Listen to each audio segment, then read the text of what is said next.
Hello friend, जय श्री कृष्णा, राधे राधे। आप सभी को हरतालिका तीज की बहुत सारी शुभकामनाएं। तो हरतालिका तीज पर मैंने अपनी पूजा किस प्रकार से की वो मैं बेसिकली आप सभी के साथ शेयर कर रही हूँ। तो नॉर्मली सबसे पहले अष्टदल कमल बनाया, उसके ऊपर एक कलश रखा, कलश में स्वस्तिक बनाया और कलश के अंदर शुद्ध जल भर के हल्दी, सुपारी, लौंग, इलायची, कमलगट्टा रखा।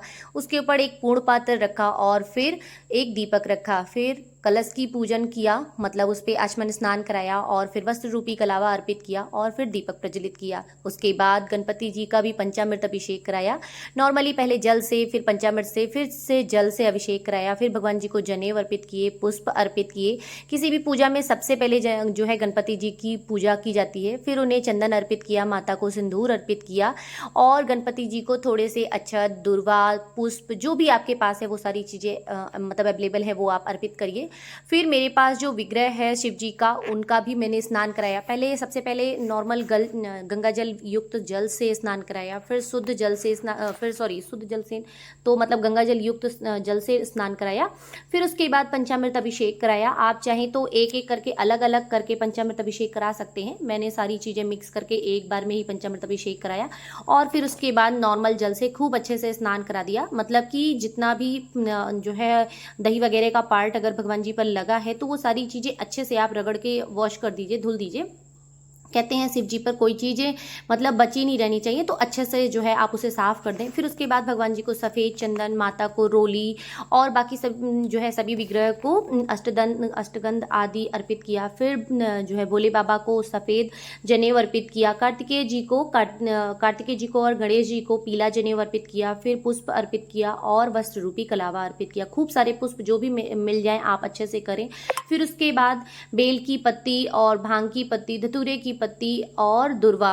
उसके बाद फिर भस्म अर्पित किया। भोले बाबा को भस्म बहुत प्रिय है। लास्ट में समी पत्र अर्पित किया। समी पत्र आप जरूर अर्पित करें। कहते हैं विजय प्राप्त करने के लिए, मतलब शत्रुओं पर विजय प्राप्त करने के लिए जरूर अर्पित की जाती है। फिर माता को हल्दी लगाया गया। देखिए शादी मतलब अच्छा दिन है, शादी का दिन है, तो कहीं ना कहीं हल्दी वगैरह तो अच्छे से लगाई जाएगी। फिर माता को श्रृंगार की सामग्री जैसे कि चूड़ी हो गया, सिंदूर हो गया। आप अपने शादी वाले जो मतलब दो सिंगोरे होते हैं, तो एक बेसिकली मंदिर में रखा जाता है, उसमें से एक सिंगोरे से आप अच्छे से जो है माता के लिए सिंदूर भरिए और फिर वापस से जो लास्ट में बचता है उंगली पे ना, वो आप अपने माथे पे लगाइए या अपने मांग में भरिए। और कहते हैं कि इसी तरह से जैसे माता का जो है सुहाग अखंड है, उसी तरह से हमारा भी सुहाग अखंड बना रहे। फिर माता को बिंदी अर्पित किया और देखिए कितना प्यारा लग रहा था ना, छोटा सा विग्रह और छोटी छोटी बिंदियाँ लगाई थी, बहुत ही सुंदर लग रहा था। फिर उसके बाद इस तरह से एक छोटा सा पार्थिव शिवलिंग बनाया था, उस पर भी अच्छे से अभिषेक किया। थोड़ा सा संभाल कर करें क्योंकि मिट्टी का रहता है और विखंडित नहीं, मतलब जरा सा भी खंडित नहीं होना चाहिए। इस बात का विशेष ध्यान रखें। तो जितना सावधानी हो सके आप उतनी सावधानी बरतें। और मैं देखिए कितने धीरे धीरे से चढ़ा रही थी कि मुझसे कोई मिस्टेक ना हो जाए, मुझे डर लग रहा था। फिर उसके बाद पंचामृत अभिषेक कराया। पंचामृत अच्छे से मैंने पंचामृत बना लिया था, मतलब सभी जो है भगवान जी को अर्पित करने के लिए। और ये बेसिकली 4 पहर की पूजा होती है, मतलब 4 बार इसमें पूजा की जाती है। तो इस मतलब 3 बार एक दिन इस दिन की जाएगी और एक बार नेक्स्ट डे जब सुबह हम सुहाग लेंगे उस समय पे की जाएगी। तो नेक्स्ट डे का सुहाग लेते समय मैं अलग से आपको वीडियो सेपरेट शेयर कर दूंगी। वो बहुत ही रैंडम मतलब थोड़ा सा क्लिप शेयर कर दूंगी, क्योंकि देखिए बहुत सारी चीज़ें ऐड कर पाना थोड़ा सा पॉसिबल नहीं होता है। उसके बाद फिर शुद्ध जल से अच्छे से अभिषेक कराया ताकि कोई भी कण इस पे रह ना जाए, मतलब कि भोले बाबा पे कोई कण रह ना जाए। तो अच्छे से जितने अच्छे से हो सके आप उतने अच्छे से क्लीन करें। और फिंगर वगैरह नहीं फेर सकते क्योंकि मिट्टी का है शिवलिंग, तो कहीं ना कहीं थोड़ा सा डर लगता है कि खंडित ना हो जाए या कोई भी जो है मिस्टेक ना हो जाए। तो अच्छे से नॉर्मल जल से खूब अच्छे से वॉश किया। फिर उसके बाद सफ़ेद चंदन अर्पित किया, अष्टगंध अर्पित किया। अष्टगंध से भगवान जी के वो त्रिकुंड बनाया। फिर जनेऊ अर्पित किया। आग के पत्तों पे ओम या स्वस्तिक या कोई भी शुभ चिन्ह आप बनाकर उन्हें चढ़ा सकते हैं। फिर खूब सारे बेलपत्र अर्पित किए और दुर्वा अर्पित की, पुष्प अर्पित किए, भांग के थोड़े से पत्ते मिल गए थे वो अर्पित किए और फिर भस्म अर्पित किया। भस्म भगवान जी को अति प्रिय है, मैं बार बार बता रही हूँ। फिर उसके बाद खड़े चावल अर्पित किए, चावल टूटे ना हो इस बात का विशेष ध्यान रखें। फिर समी पत्र अर्पित किया। उसके बाद भगवान जी को वस्त्र अर्पित किए। आप चाहे तो वस्त्र रूपी कलावा भी अर्पित कर सकते हैं, लेकिन मैंने बेसिकली वस्त्र अर्पित किए। और ये जो है मतलब आप ये वस्त्र किसी पंडित जी को भी आप दान स्वरूप दे सकते हैं, कोई दिक्कत नहीं होती है। मतलब बेसिकली दान ही दिया जाता है, इसमें से जितनी चीज़ें आप जितना दान दे सकें उतनी अच्छी बात है। फिर भगवान जी पर, सभी भगवान जी पर अच्छे से इत्र अर्पित किया। और जो सुहाग की सामग्री वगैरह होती है ना, वो भी आप मतलब दान में दीजिए, बहुत अच्छा होता है। जितना आप दान दे सकते हैं सुहाग की सामग्री, कहते हैं उतना ही जो है मतलब सुहाग बढ़ता है और माता की कृपा आप पर बनी रहती है। तो इसमें बिल्कुल कोताही ना करें। और फिर अच्छे से पुष्प वगैरह माता पे अर्पित किया, और आप सभी देख सकते हैं विग्रह कितना सुंदर लग रहा है। मतलब भगवान जी की पूजा के बाद जब श्रृंगार हो जाता है ना, तो वैसे भी बहुत सुंदर लगने लगता है। मुझे बहुत अच्छा लग रहा था, आप सबको कैसा लग रहा था कमेंट में बताइएगा। फिर उसके बाद थोड़ी सी सुहाग की सामग्री अर्पित की भगवान जी को। फिर जो भोग वगैरह लगा था वो अर्पित किया, जैसे फल थे और नारियल था, खीरा था, और जो है और जो भी था मेवे थे, और इसके अलावा महाप्रसाद था और थोड़ी सी मिठाइयाँ थी, तो वो अलग मतलब पास में रखा हुआ था। फिर कर लेंगे एक छोटा सा हवन, मतलब पूर्ण आहुति के लिए। कहते हैं कंप्लीट भोग माना जाता है हवन। तो अच्छे से आप देख सकते हैं, अच्छे से मैंने मतलब जो है अग्नि प्रज्वलित किए। फिर उसके बाद अग्निदेव को जल से जो है आचमन किया। फिर जो है अष्टगंध और रोली से अच्छे से टीका किया। आप अच्छे से करें, मतलब जैसे होता है ना कि मन खुश, अपने मन से करें, थोड़ा सा रिलैक्स होके अच्छे से, तो बहुत ही अच्छा लगता है। फिर उसके बाद 5-7 जितने भी आपको साकल डालने हैं आप उतने डाल सकते हैं। उसके पहले सबसे पहले 5 बार घी डाली जाती है, उसके बाद साकल डाला जाता है। तो इस बात का ध्यान रखें, मैंने बस फास्ट कर दिया था थोड़ा सा। फिर उसके बाद लास्ट में आचमन स्नान, मतलब आचमन करा लें, शुद्धिकरण कहते हैं, मतलब आचमन कहते हैं कोई भी भोग प्रसाद अर्पित करने के बाद आचमन जरूर करना चाहिए। तो आचमन करा लिया अच्छे से, और बाकी सारी चीज़ें यथार्थ आप देख सकते हैं सारी चीज़ें। और जहाँ पर मैंने पूजा की थी वहाँ पर एक छोटा सा मैंने शुभ चिन्ह बना लिया था और केले का मंडप बनाया था। बहुत अच्छा तो नहीं बनाया था, लेकिन हाँ थोड़ा सा जो है केलों से उसे सजा दिया था। उसके बाद मैं कथा पढ़ लूँगी। मैं ये कथा 3 बार पढ़ी थी, मतलब एक बार अभी पढ़ रही हूँ, फिर एक बार शाम को फिर पढ़ूंगी। फिर उसके बाद सुबह जब नेक्स्ट डे जो है विसर्जन करूँगी फिर पढ़ी थी, मतलब 3 बार मेरी हो गई थी कथा। आप चाहें तो 4 बार भी कर सकते हैं, जब एक बार दोबारा पूजा करें तब भी कर सकते हैं। आप जितनी बार पढ़ेंगे उतना अच्छा है, उतने अच्छे फल प्राप्त होंगे।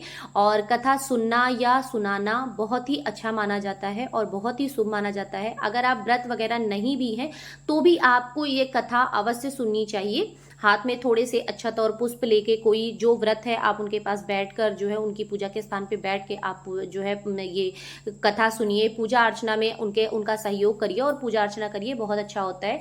फिर थोड़ा सा जप किया, मतलब क्योंकि बेसिकली खाली थी आज खाली क्या, मतलब पूजा में ही सारा दिमाग लगाना था। और तो अच्छे से जो है जप वगैरह भी किया, भगवान जी का नाम लिया।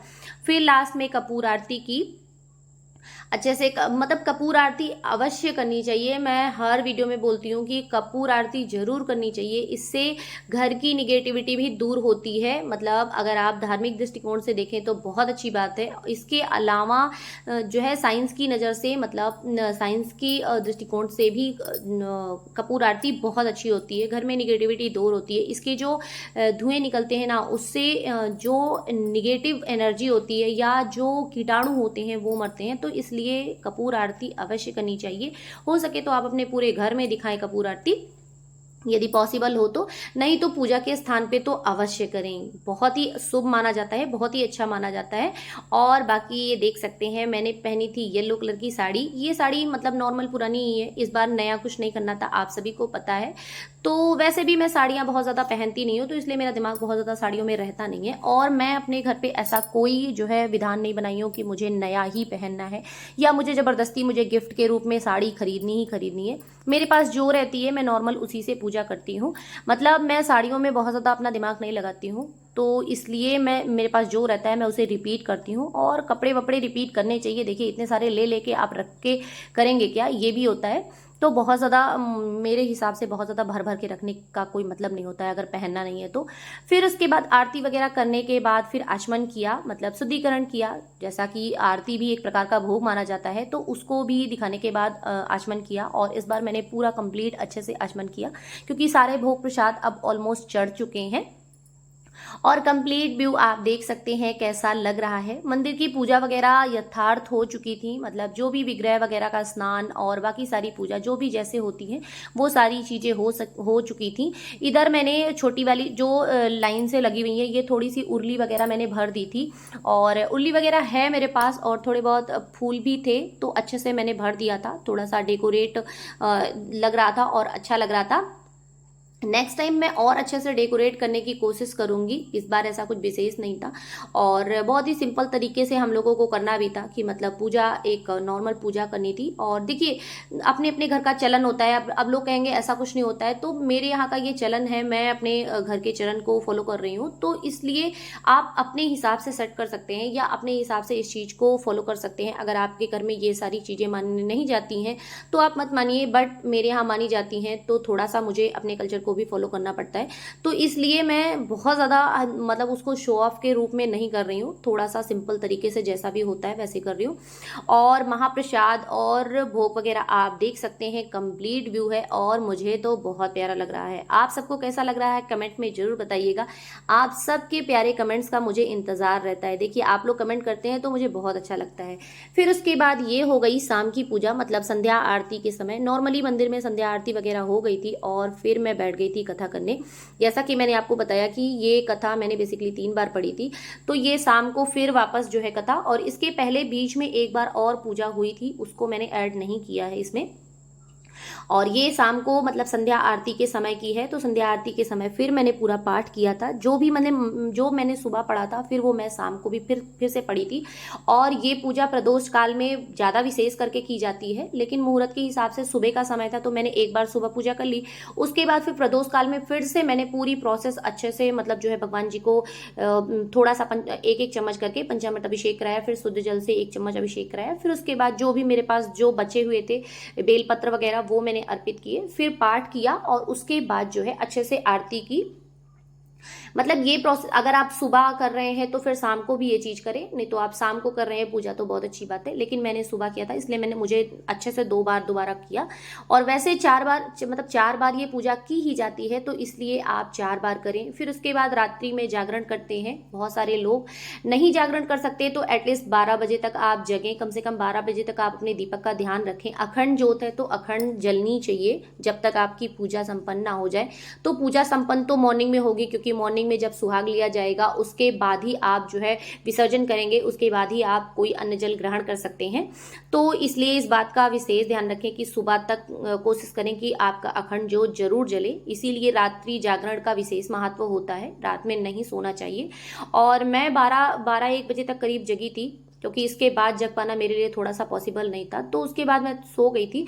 और तेल वगैरह अच्छे से भर के मॉर्निंग में जब देखा तो मेरा दीपक वगैरह बहुत अच्छे से जल रहा था। और फिर सुबह जल्दी से उठ जाना है, मतलब 12-1 के पे अगर आप विश्राम करने जा रहे हैं, फिर उसके बाद आप नॉर्मली उठेंगे तो एटलीस्ट आपको 4 बजे, क्योंकि ब्रह्म मुहूर्त में स्नान करके पूजा वगैरह करनी रहती है, तो नॉर्मली 4 बजे आप उठ जाएंगे और फटाफट से सारा काम हो जाएगा। सो फ्रेंड्स, ये वीडियो कैसा लगा कमेंट करके जरूर बताइएगा। वीडियो अच्छा लगा हो तो लाइक कमेंट शेयर करना बिल्कुल ना भूलिएगा। विसर्जन का वीडियो मैं ऑलरेडी शेयर कर दूंगी, पूरी कोशिश करूंगी कि मैं शेयर कर दूं। और ये वीडियो कैसा लगा कमेंट करके जरूर बताइएगा। अगर आपने हमारे चैनल को अभी तक सब्सक्राइब नहीं किया है तो चैनल को सब्सक्राइब कर लें और बेल आइकन भी दबा दें ताकि वीडियोस की नोटिफिकेशन आप सभी को सबसे पहले मिलती रहे। तो वीडियो अच्छा लगा हो तो लाइक कमेंट शेयर करना बिल्कुल ना भूलें। जय श्री कृष्णा, राधे राधे, हर हर महादेव। आप सभी को हरतालिका तीज की बहुत सारी शुभकामनाएं, बहुत बहुत बहुत सारी शुभकामनाएं। आपका दिन शुभ हो, मंगलमय हो।